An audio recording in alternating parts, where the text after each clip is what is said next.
How you going, guys? Curtis from Cutting Edge Engineering. So today's job, we have a final drive hub off a D11 bulldozer in for some upgrades. So this component is part of the final drive system. There are two of them on the dozer, one on the left, one on the right, and these are used to drive the track change, which then move the dozer forward and back. So this hub is in for a duo cone ring upgrade where we machine this down and then an OEM replaceable part can be bolted to it so it can go back to work. So we recently did a video of where we did a D11 final drive spindle which goes down inside this hub, and we've also done a video of a D10 final drive hub as well. So we'll put those links in the description so you can go check them out. But this is also in for another reason. Where the sprocket segments bolt onto the outside of the hub, there is a flange there. That flange is not even at the moment. It has got a few grooves and marks and bumps in it, and that is just from general wear and tear. And as you can see, the face on the new segments is machined rough. That was done intentionally, so it does create friction when it is bolted to the final drive hub, and that helps hold everything in place. But when the flange on the hub has wear in it, it doesn't allow for that friction to take place, and the sprocket segments end up getting loose over time, which cracks the bolt holes. So what we have to do is machine that face true again, but because this is the first time we've ever done this on a D11 hub, we have to make up some tooling so we can reach it while it's set up in the lathe. So that's what we're going to be showing you in today's video, but the first thing I need to do is get the lathe ready so we can set up the hub. So we're going to be setting this up in our Shenyang lathe. I need to remove the 3-jaw chuck so I can fit the faceplate.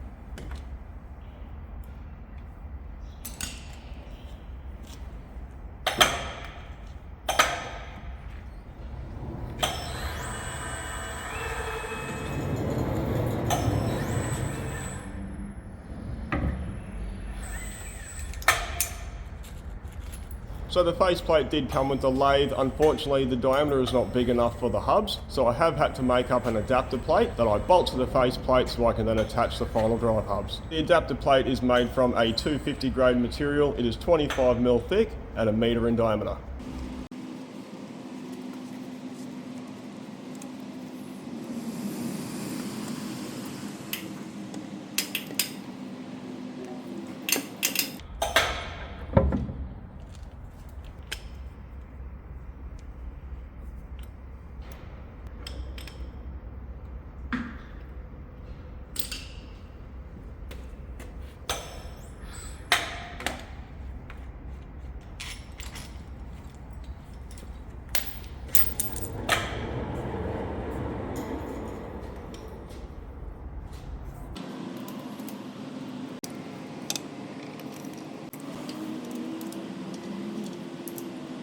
So I already have machined through the area where the hub bolts onto because we have done a couple of these already. Now that we got that in place, I'm just going to check to see if there's any run out.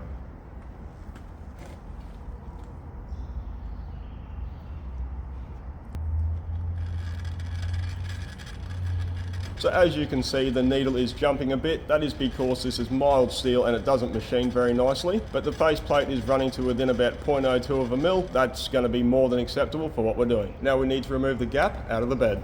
So I don't remove this until the faceplate is set up, and the reason for that is I can't get the carriage all the way down to the faceplate if I remove the gap first, in case I need to do any machining to true up the surface.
So that's all the dowels and the bolts removed. There are usually 2 bolts that run through the gap into the main bed, but I don't put them back in because I pull the gap out so often. But now that's done, we can lift out the gap.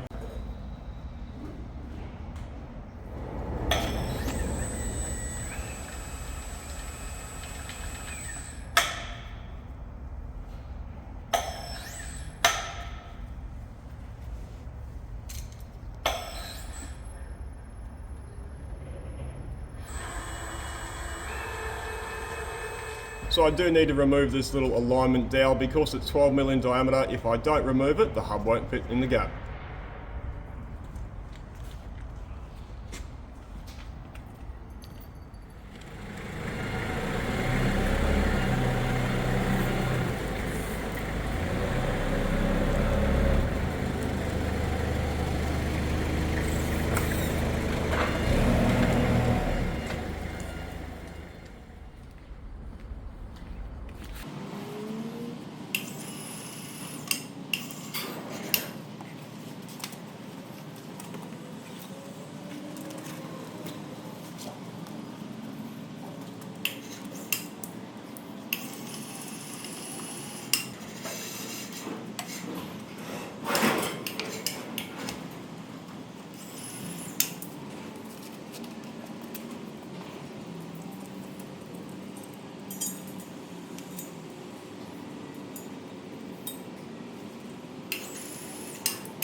So now you can see that's the reason why I had to remove that dowel, and that is also the reason the faceplate is made from 25mm and not 32. So now I'm just going to bolt the hub to the faceplate using some threaded rod and some nuts.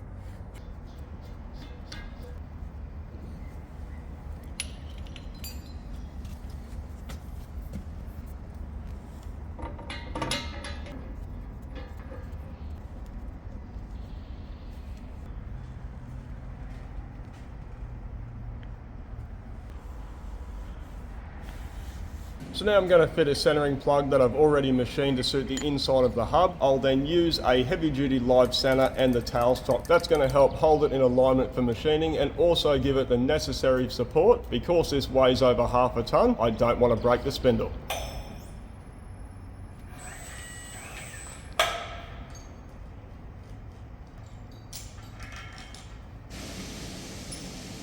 Now we've got that set up, we'll be able to work out our clearances for our new tool. Bring that over to its maximum, out there.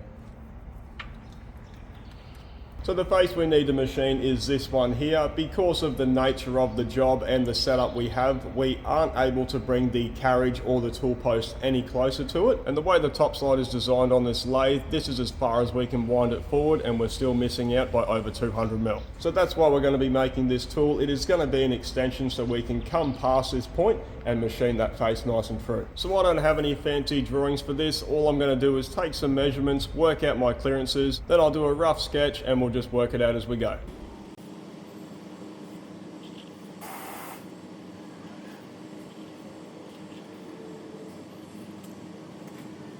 So I've turned our rough sketch into a cardboard template just to make sure everything was going to clear and fit correctly. Now that we've got that done, we're going to get it marked out on our piece of plate. The piece of plate we're going to be using is 60mm 350 grade. So unfortunately the plate isn't wide enough for us to just cut it off one end. So I am just going to fit it in the best place that I can, and that will maximise the plate left over. But it does mean we'll have to do 2 extra cuts.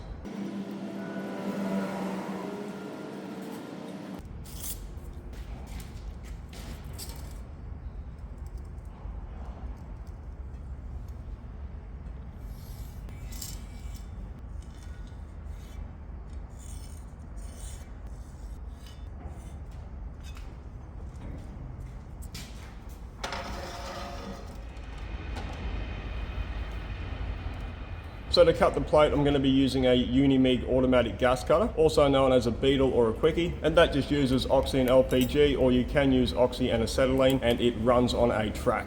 So I do want to make sure I get the cuts as straight as possible to minimise cleanup, so I will use a ruler and just go through and check against the lines to the track to make sure everything's parallel.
So you could definitely cut this freehand, or if you had a plasma table or a profile bench, that's something you could do. Before anyone comments, why don't we have our own CNC plasma or profile table? The reason for that is they take up a lot of room, and there is a lot of material that we would need to have in stock, different size plates and many different grades, where our plate supply is 5 minutes up the road and they deal with all of that. Usually I'd get my metal plate supplier to cut this to our desired shape, but I already had the 60mm material here, so we were able to cut it ourselves.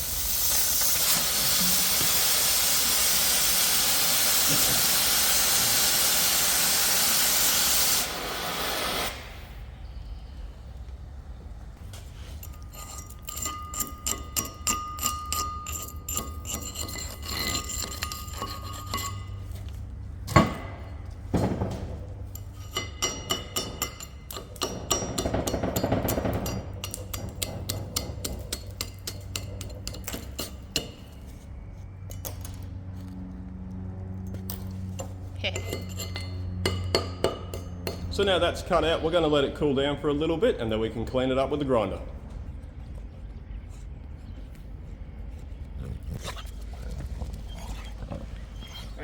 You know what he wants? He's trying to tell me. You're trying to tell me.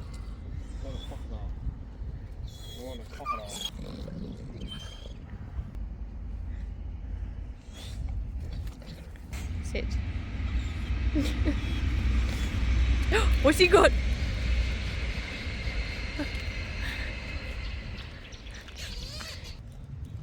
That's all he wanted.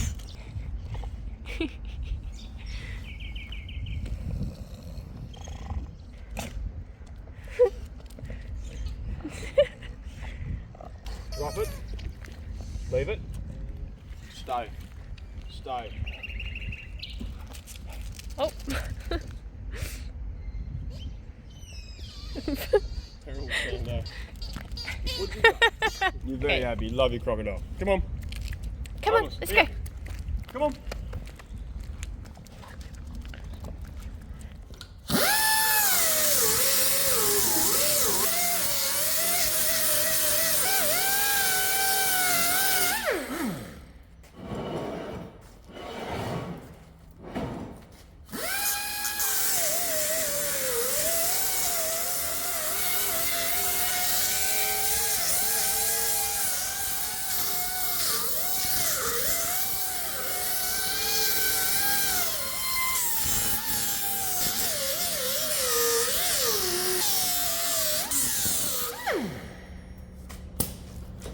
So now with all that cleaned up, we need to take it over to the milling machine because we've got some milling and some drilling and tapping to do.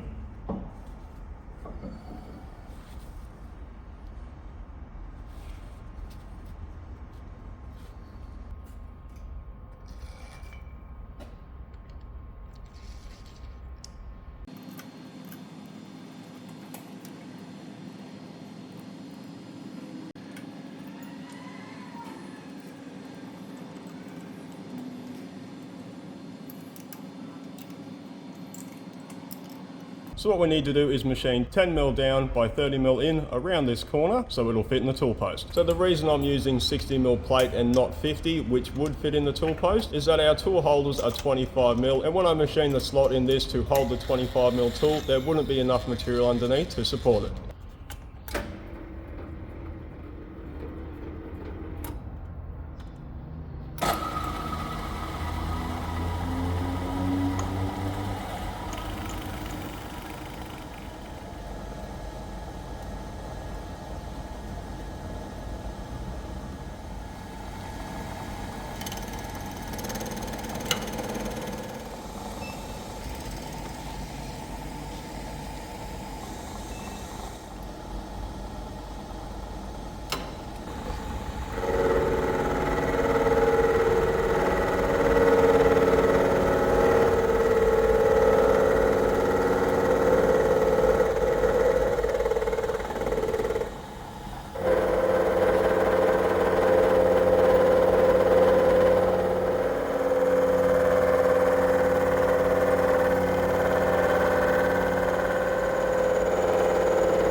So now that's milled, we're going to get this off the table and get the machine set up for the next process.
So I've set it up like this so we can mill the slot for the tool holder. Ideally, I would have used my 90-degree head for this and had the plate horizontal, but I do need to pull it apart because there is something slightly wrong with it. Because I can't use that, this is the next best option. And to mill the slot, I'm going to be using a 16mm 4-flute roughing end mill.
So now with that done, we're going to change the setup again so we can drill and tap the holes for the grub screw that lock the tool in place.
So that's all the work done in the milling machine. Next thing I'm going to do is take it out so we can chamfer all of the sharp edges.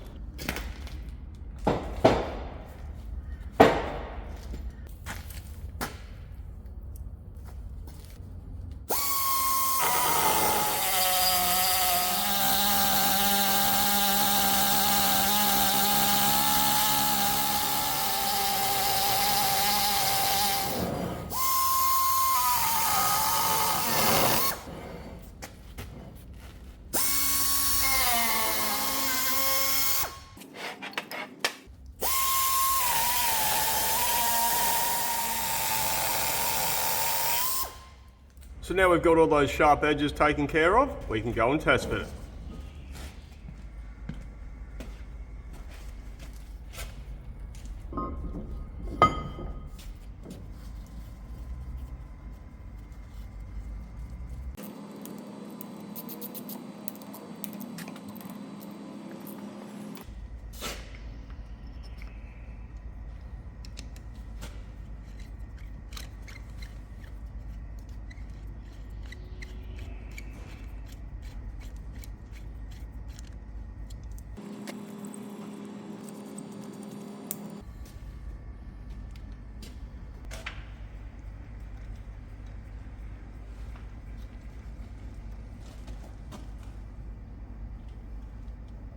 Righto guys, so that fits spot on. Really happy with how it turned out. We've got plenty of clearance around the bar and the tools, and we can still make fine adjustments if we need to. So you might be thinking this is a little bit overkill for how much material I've left on it, but I want to give it its best chance at having no vibrations while I'm using it. Because of how far it's sticking out of the tool post and it will be doing an interrupted cut, I don't want to have any issues with that. But now it's time for the real test to machine this face. So I have got this dialed in. I did do it off camera because this isn't set up on a 4-jaw chuck and I can't make fine adjustments. I do have to go through with a copper face hammer and knock it into position, which does take some time. So to machine this, I'm going to be using a CNMG insert and I'm going to run it at about 40 RPM and see how we go.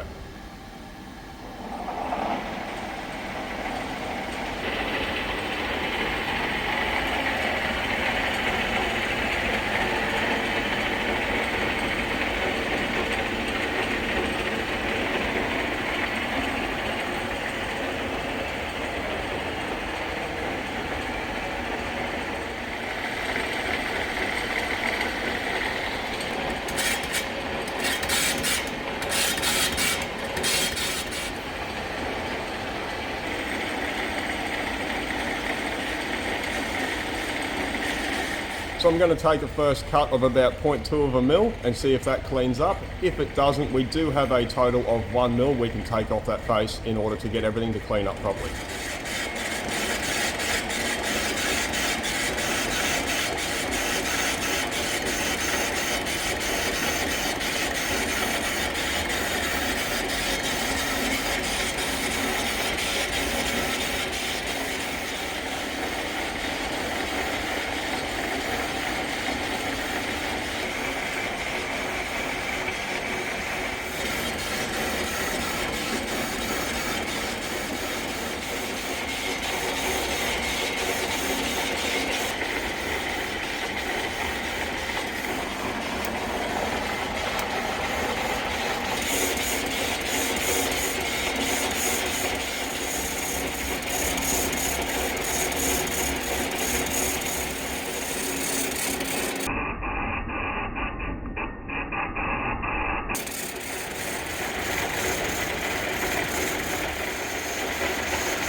So really happy with how that went on its first cut. There was no vibration even going through the bolt holes and everything seemed so stable I was even able to increase the feed rate. So I was a little bit concerned about the clearance between the edges of flange and the face of our tool extension, but we have managed to get that cleaned up enough where the new segment will bolt on without any interference. But the face hasn't cleaned up quite just yet, so I'm going to take another 0.2 of a mil and see if we can get it to clean up.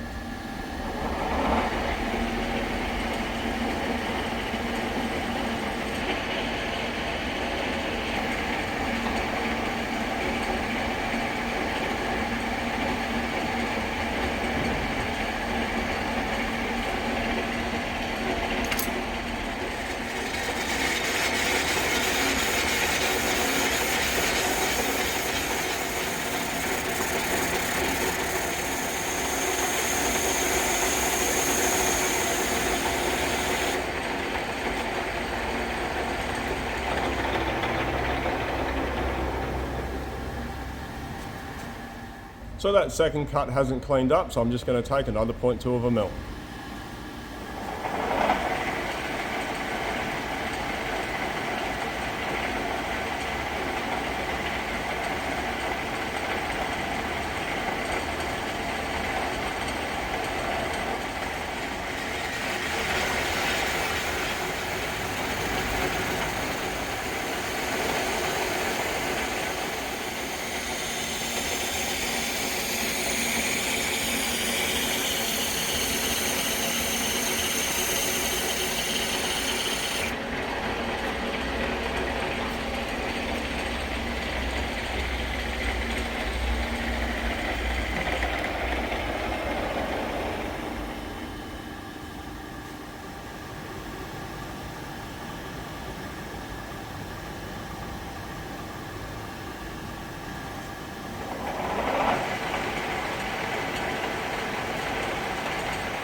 Righto guys, so I've got the entire face cleaned up. We did take a total of 0.7 of a mil, but everything is nice and flat and nice and smooth.